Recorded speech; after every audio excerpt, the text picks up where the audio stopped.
CSS nesting of selectors dropped in Chrome Stable today. Here's how it works. It's pretty similar to Sass with a couple little changes. So you grab your selector, and then when you want to nest something inside of it, you simply just go ahead and write your selector. This will select .container space .text.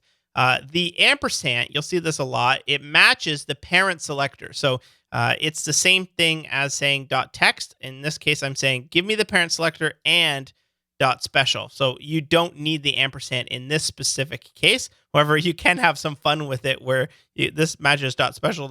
This matches 10 levels deep of special. You do need the ampersand when you're matching just raw element selectors. So you do ampersand space A, that will select anchor links inside of the container.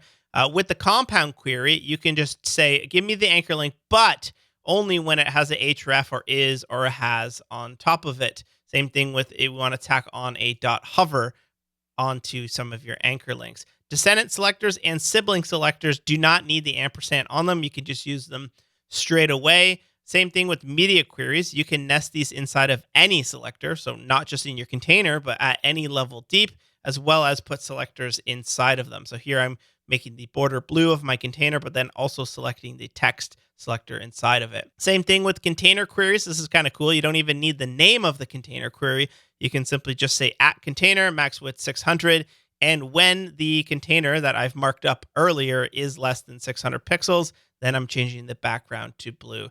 Pretty exciting. You can start using it today with the Post CSS Nesting plugin. You're probably already using something like Auto Prefixer. Just pop this plugin in there and it will convert all of this next generation spec stuff to stuff that every single browser supports. It's already in Chrome. It'll be in Edge in a couple days or a week or so. Safari technology preview. So a couple months, we'll start to see it on Safari and on the iPhone. No signs at all of Firefox working on it at all. However, not that big of a deal because you're still going to need to compile this for older browsers. So just throw that plugin in there and quit your whining. Peace.